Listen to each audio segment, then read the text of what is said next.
Bonjour Yannick. Bonjour Olivier. Alors nous sommes dans un endroit qui est très important dans l'histoire de la Bretagne si l'on veut comprendre les Vikings. Oui, tout à fait, parce que ici nous sommes sur le lieu où a eu lieu la dernière bataille qui a fini par chasser les Vikings de Bretagne, qui a été menée par Alain Barbetorte, le comte de Rennes Juel Béranger et le comte du Maine Hugues Ier, et qui vont donc avoir une armée suffisamment importante pour assiéger les derniers Vikings retranchés dans le camp d'Umna dans la forêt de Trans. Et à partir de là, on va avoir une bataille qui, en une journée, va finir par chasser définitivement les Vikings de la Bretagne, bien qu'ils soient toujours soutenus par Guillaume Longue-Épée. On aura pendant les années qui viendront quelques raids qui viendront encore éreinter les côtes bretonnes, mais très vite ça disparaîtra et puis la Bretagne va retrouver son calme. Les Vikings, c'est un épisode très important dans la partie médiévale de l'histoire bretonne qui génère beaucoup de fantasmes chez les gens. Et donc, il est important de rappeler cette histoire avec précision et qu'on sorte un petit peu de la légende. Alors, l'épisode Viking a privé la Bretagne d'une partie de sa mémoire. C'est-à-dire que les Vikings sont venus là en prédateurs, ont vécu sur la société sans rien lui apporter, ni sur le plan sociétal, ni sur le plan de l'organisation politique. Ils n'ont fait que piller. Et donc, dans leur pillage, on pratiquait l'autodafé de tous les manuscrits, ce qui fait que lorsque les élites sont parties, soit ils ont emmené ce qu'ils ont pu sauver, c'est-à-dire leurs richesses, les moines, leurs cartulaires, quand ils avaient pu les prendre, mais la majorité de la mémoire collective antérieure au Xe siècle avait disparu à ce moment-là. Et donc, il a fallu, lors de leur retour après l'épisode Viking, que les moines et l'élite politique reconstituent cette mémoire collective, réécrivent leurs cartulaires, refassent les textes dont ils avaient besoin pour gérer leur domaine. Et tout ça, on a maintenant affaire à des textes qui sont apocryphes. Et donc, c'est une gêne pour les historiens. Et on a une perte de la mémoire de l'époque gallo-romaine jusqu'à l'épisode Viking de toute l'histoire de la Bretagne, quoi. Alors, je vous propose d'en savoir plus. On va aller voir ce fameux camp, siège d'une bataille très importante, puisque c'est elle qui a mis fin aux Vikings. Vous allez nous faire découvrir ce camp qui est quasiment inconnu du grand public. Alors, le camp d'Umna, effectivement, est sous un couvert végétal, en pleine forêt actuellement. C'était déjà probablement une forêt à l'époque. Il s'est installé là relativement tôt, au moment où les Vikings, à partir du début du Xe siècle. Et ce camp va profiter du réseau hydrographique pour pouvoir s'alimenter en eau, et puis avoir des viviers de poissons. On ne venait pas en bateau ni en dracar avec ce camp parce qu'on est trop loin de la mer, mais manifestement, comme le camp de Biesse, comme d'autres camps, comme le camp Perran, ce sont des bases à partir de laquelle les Vikings partaient faire des raids sur l'arrière-pays pour rançonner et piller de façon à entretenir leur commerce qu'ils développaient à partir de ces emplacements. Alors je vous propose d'y aller ? Eh bien on va y aller. Allez, on y va.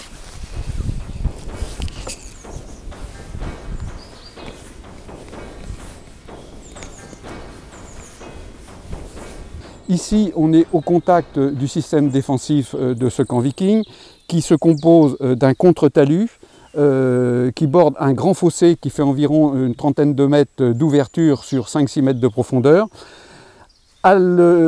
Sur l'autre côté, on va avoir un talus très puissant qui était surmonté d'une palissade.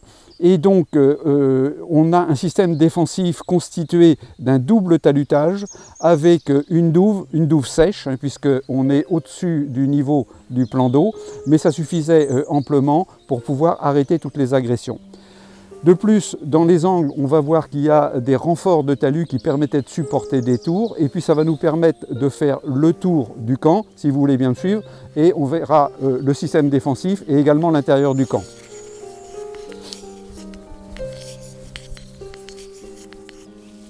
Bien, alors ici donc on suit le contrefort, le contre-talus extérieur, hein, avec le fossé qui est toujours derrière. Ce fossé qui a été donc complètement creusé début du Xe siècle par les Vikings, hein, qui était quand même un emplacement très important pour eux.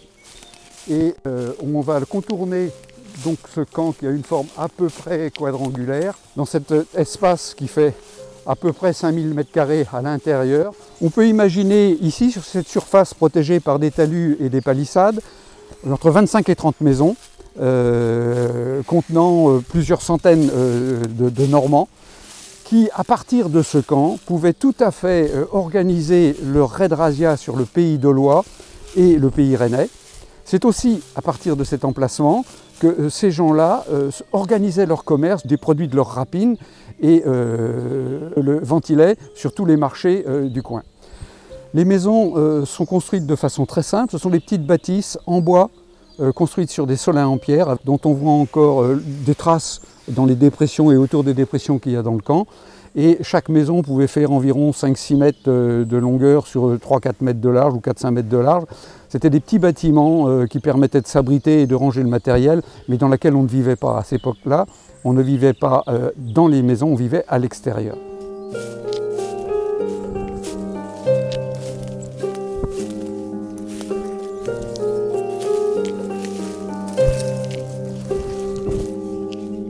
Je me trouve au fond du fossé, c'est-à-dire fond actuel, qui est sans doute un peu plus élevé qu'il n'était à l'époque. Il y a peut-être 1 mètre, 1,50 m de comblement.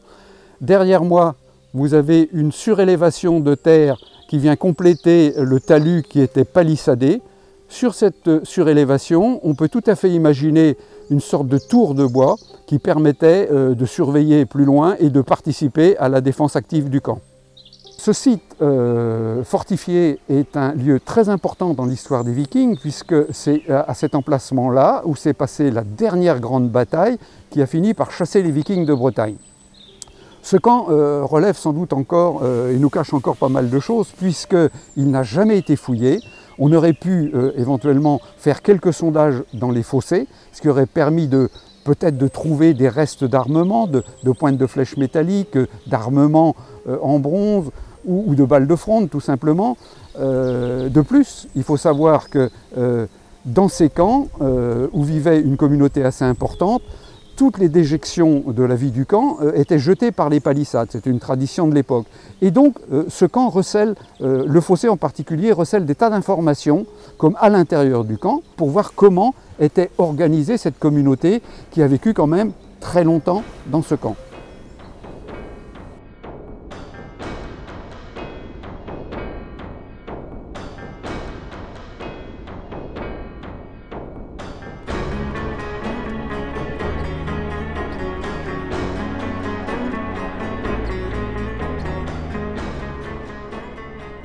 Le plan d'eau ici borde le camp sur lequel se trouvait la communauté et n'a sans doute jamais vu aucun drakkar.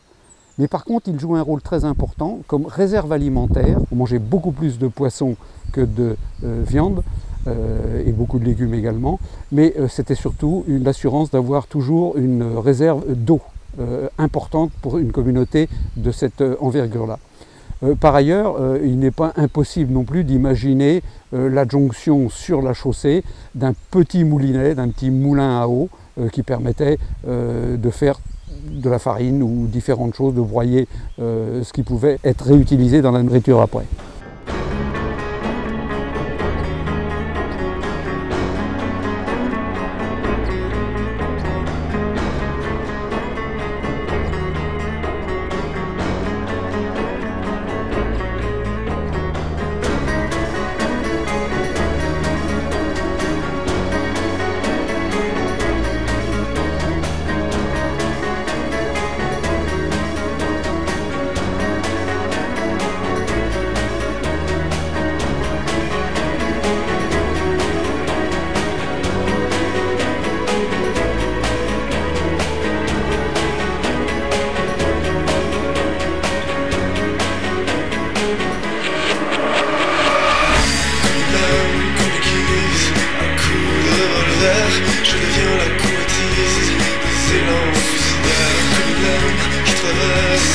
sang qui nous oxyde, comme les larmes que je verse, corrosif comme l'acide, comme une flamme qui consume, sans support le cire, toutes ces vies que je fume, cessent de raccourcir, les blessures que je laisse, j'en ai des cicatrices, je te stigmatise.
Eh bien, ne partez pas, puisque avant vraiment de clore les débats, nous nous retrouvons en compagnie de Jean-Jacques Monnier, parce qu'avec Alain Barbetorte, on va ouvrir une ère ducale. Mais auparavant, un mot sur les Vikings.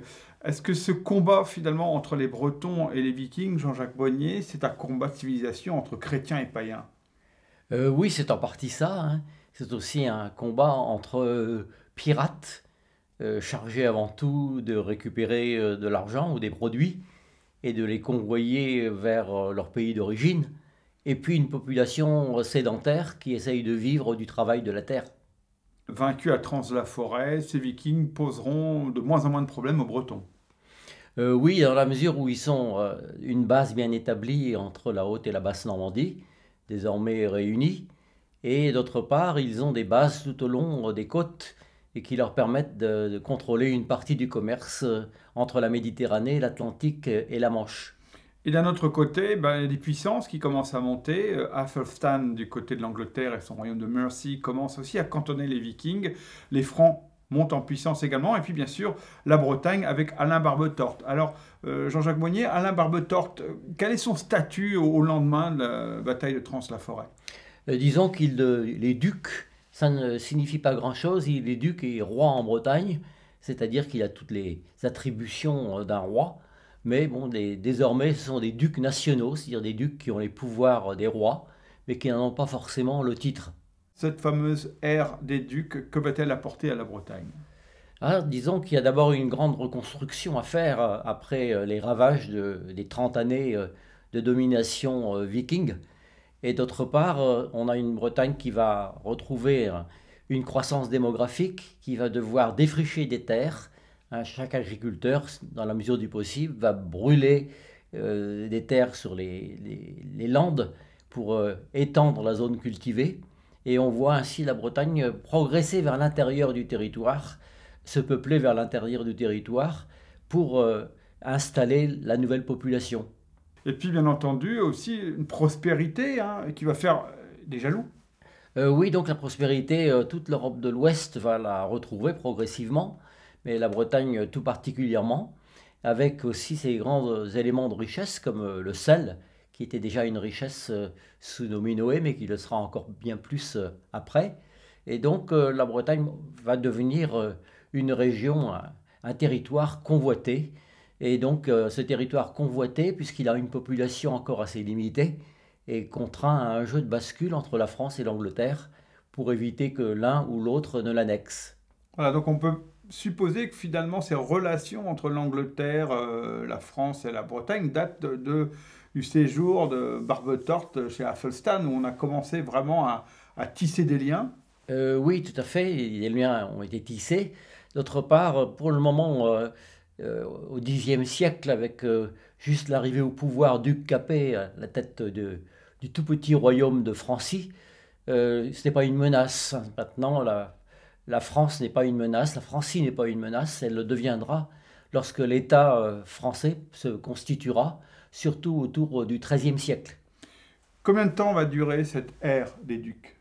Cette ère des ducs va durer donc jusqu'à Anne de Bretagne, mais les ducs nationaux, on considère que ça se prolonge jusqu'à l'arrivée au pouvoir de Pierre de Dreux, et donc qui va lui aussi renforcer la Bretagne. Mais ensuite, la Bretagne se trouve face à des voisins de plus en plus forts, et le jeu d'équilibre s'avérera de plus en plus difficile. Il y aura une Bretagne coincée entre l'Angleterre d'une part et la France de l'autre, et ce déséquilibre qui va être provoqué par la guerre des Deux Roses. Oui, quand il y a la guerre des Deux Roses, les Anglais sont occupés sur leur propre territoire, et de ce fait-là, donc, la France, désormais constituée, et la Bretagne se retrouvent face à face, d'où l'importance de la Bretagne de trouver d'autres alliés à l'est vers l'Autriche, ou bien vers d'autres princes français ou franciens en Europe de l'Ouest. Est-ce qu'on peut dire qu'Alain Barbetorte a fait finalement le joint entre le royaume et le duché? Disons que oui, il a fait le lien entre les deux, mais là, il n'y a pas de rupture.